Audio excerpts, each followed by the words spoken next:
Meus queridos irmãos e irmãs, com muita alegria, hoje nós iniciamos este belíssimo tempo na igreja, que é o tempo do Advento.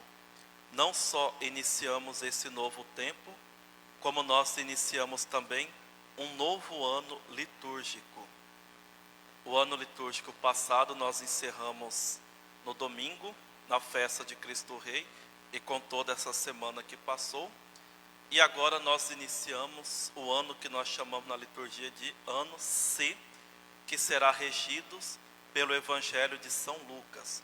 Ou seja, nós meditaremos a vida de Jesus pela visão teológica deste evangelista. O ano litúrgico para nós católicos é uma grande escola catequética, pois ele é a atualização dos mistérios da nossa salvação, dos mistérios da nossa redenção.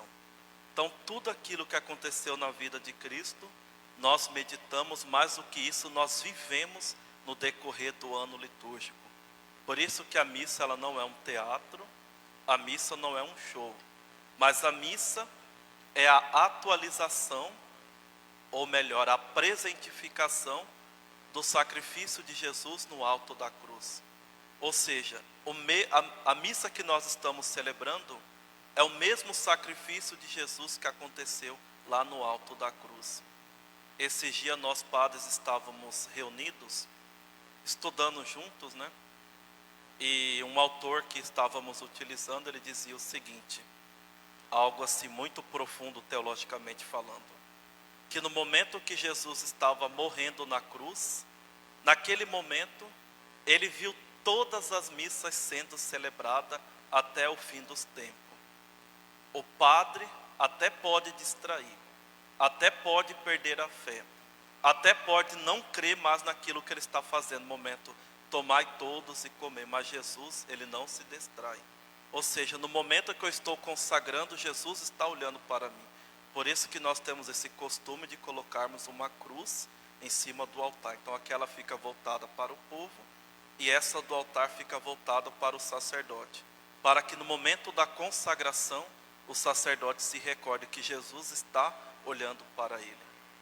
Então é essa beleza do ano litúrgico, ele vai regendo a nossa vida. O ano litúrgico tem dois grandes eventos. O primeiro é a encarnação, e depois a paixão, morte e ressurreição de Cristo. Então tempo do Natal e tempo da Páscoa. Esses dois tempos, eles são precedidos por outro tempo que é tempo de preparação. Como por exemplo, o tempo do Natal nós temos esse tempo do Advento. E o tempo da Páscoa nós temos o tempo da Quaresma. Só que já temos 4 tempos do ano litúrgico.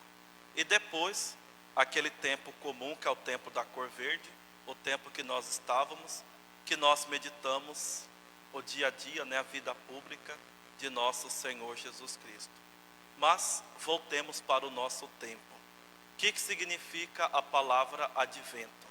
Ela vem do latim adventus, que significa presença, chegada e vinda. Portanto, o tempo do advento é o tempo de nós prepararmos os nossos corações para o Natal. Eu acho um tempo muito bom, um tempo muito belo, um tempo de luz mesmo. Esse tempo ele é dividido em 2 partes. A primeira parte que nós meditamos a vinda de Jesus no fim dos tempos. Só para vocês saberem, eu andei falando nas missas, é que alguns católicos não entendem. Nós cremos que haverá 2 juízos, o particular e o final. O particular é aquele que acontece na hora da nossa morte. Morreu, a pessoa já é julgada. Ou ela vai para o céu, ou ela vai para o inferno. Se ela foi salva, mas não estava perfeito, que ser santo significa ser perfeito, aí ela vai para o purgatório, para ela se purificar.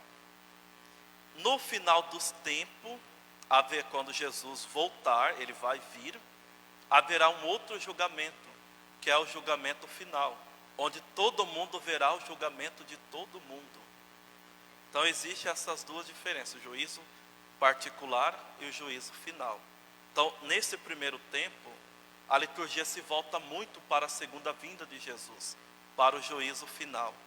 E depois, No segundo momento, nós meditamos a vida de Jesus, né, a vinda dele no Natal, essa vinda histórica.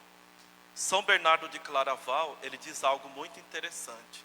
Ele fala das três vindas de Jesus. A primeira, a vinda do Natal, que ele veio na sua humildade. Depois, no fim dos tempos, que ele virá na glória. E a terceira vinda de Jesus, ele diz que é aquela vinda que fica entre a primeira, que já aconteceu, e a segunda. Mas que vinda que é essa? São Bernardo nos responde: quando nós recebemos Jesus em nossas almas e quando nós recebemos Jesus na Santa Comunhão, que é o modo mais perfeito de recebermos Jesus. Tanto para uma vinda quanto para outra, nós precisamos preparar os nossos corações. E é por isso que esse tempo nos apresenta alguns símbolos. A cor roxa, que significa a sobriedade. O que é a sobriedade? Ter o domínio dos nossos vícios, das nossas paixões, e a virtude da vigilância. Já dizia Jesus: vigiai e orai para não cairdes em tentação. Depois nós temos aqui a coroa do advento, com essas 4 velas, representa os 4 domingos. A cada vela que vai se acendendo significa que o grande dia está próximo. Essa luz, a chama, simboliza o próprio Cristo que vem nos iluminar em meio à escravidão, às trevas. E esse círculo, vocês ouviram no comentário, ele tem um profundo significado. Ontem, por exemplo, um padre estava me mostrando, um padre do interior, que uma das comunidades preparou a coroa tão bonita, mas ela estava reta. E não pode, tem que ser circular. Por quê? Porque esse círculo significa a nossa profunda união com Deus. Assim como Jesus estava unido ao Pai, nós precisamos viver unidos a Jesus. Esse é o significado da coroa do advento. Nós temos o presépio também, que recorda o evento da encarnação, o Natal de Jesus.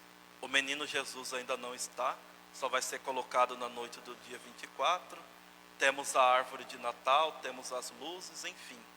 Tudo isso simbologia para nos recordar que nós precisamos preparar os nossos corações para o Natal, para a vinda de Jesus. Esse tempo nos apresenta também 2 grandes exemplos. Primeiro, São João Batista, que nós ouviremos bastante nesse tempo. Convertei-vos e credes no Evangelho, convertei-vos e credes no Evangelho. Depois nós temos a Virgem Maria, que foi aquela que soube de uma forma perfeita se preparar para receber Jesus. Olhemos um pouco para o Evangelho de hoje. Eu digo que o Evangelho de hoje é tão perfeito, porque Jesus, de acordo com São Lucas, nos fala de uma forma tão sistemática. Ele fala da sua segunda vinda, ele fala do abalo cósmico, né? O sol vai parar de brilhar, a lua, e vai cair, vai vir aquela coisa toda. E olha só o que ele diz: os homens vão desmaiar de medo só em pensar no que vai acontecer ao mundo. Por que os homens vão desmaiar de medo? Porque eles verão que eles têm uma dívida com Deus. São aquelas pessoas que não buscaram a sua conversão ao longo da sua vida. São aquelas pessoas que não fizeram a vontade de Deus. E quando chegar o momento, isso acontece também na hora da morte, a pessoa lembra, nossa, lembra não, ela vê, Deus existe mesmo, o céu existe, o inferno existe, existe um julgamento, existe a justiça divina. Então por isso que Jesus disse que alguns vão até desmaiar de tanto medo, mas Ele nos conforta. Levantai-vos e erguei a cabeça, porque a vossa libertação está próxima. Ou seja, aquelas pessoas que procuraram fazer a vontade de Deus, que viveram a fé da igreja, não precisa temer. Como dizia Santo Agostinho, que amor é esse que teme a vinda de Cristo, que teme a vinda do seu Senhor? Então, quem tem medo é aquele que deve a Deus. E quem não deve nada não tem por que temer a Jesus, não tem por que temer a morte. E depois ele exorta: tomai cuidado para que vossos corações não fiquem insensíveis. O que significa um coração insensível? É aquelas pessoas que vivem de costa para Deus, aqueles católicos que vivem como se Deus não existisse, Aqueles católicos domingueiros que só vêm à missa aos domingos e pronto, acabou, já fiz minha parte. Que faz uma doação ali, pronto, já fiz. Faz uma oração correndo igual uma metralhadora, já me livrei de Deus. É aquele coração duro, aquele coração seco. Ou até mesmo aqueles corações que vivem no pecado. E ele fala o que pode fazer com que o nosso coração seja insensível. Gula, embriaguez. E ele resume tudo nesta frase: e das preocupações da vida. Não é errado nós preocuparmos com a nossa vida financeira, com a nossa vida acadêmica, né? Os empresários se preocuparem com isso. Não é errado vocês se preocuparem com tudo isso. Mas essas preocupações têm que ser em segundo lugar. Elas não podem ocupar o lugar de Deus na sua vida, na sua alma, no seu coração. Senão, você vai ter um coração insensível às coisas de Deus. Ele ainda fala mais um: e esse dia não caia de repente sobre vós. Gente, é muito triste a gente morrer, né? Eu não sei se vocês perceberam, né? Não quero dizer aqui nada, mas, né, nós padres nos assustamos porque toda hora é uma pessoa que está falecendo de infarto fulminante. Assim, do nada, e ninguém sabe o motivo. Jovens está falecendo, assim, do nada, cada hora. Padre, o senhor pode vir aqui, entende? Aí eu fico imaginando, e se for eu tendo um infarto e eu não estiver preparado? Por isso que nós precisamos viver a virtude da vigilância. Temos que estar atentos. Ninguém sabe quando que vai ser o seu momento. Então que esse dia não chegue para nós assim, como uma armadilha que Jesus disse. Estejamos preparados, porque nós não sabemos o momento. E assim ele conclui: portanto, ficai atentos e orai a todo momento, a fim de terdes força para escapar de tudo o que deve acontecer e para ficares em pé diante do Filho do Homem. Então aqui Jesus nos fala como que nós devemos viver bem esse tempo do advento. É rezar e estarmos vigilantes. E vigilância significa procurar não cair no pecado, viver na graça de Deus. É isso que nós precisamos. E eu ainda digo mais para vocês: toda a nossa vida aqui nessa terra, ela precisa ser um advento. Um advento para quê? Para a vinda de Jesus, que nós não sabemos. Apenas para encerrar, uma pequena citação aqui do catecismo, que eu gosto muito. O catecismo diz o seguinte: a alternativa é clara. Ou o homem comanda as suas paixões e alcança a paz, ou se deixa dominar por elas e torna-se infeliz. Só temos essas duas opções na nossa vida.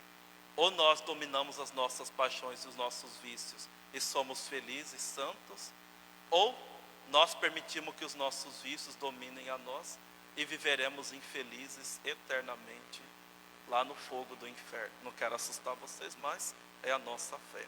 A alternativa é clara. Cada um escolhe aquilo que quer para a sua vida. Por isso esse tempo nos convida à oração, esse tempo nos convida à penitência, esse tempo nos convida à vigilância, esse tempo nos convida à sobriedade.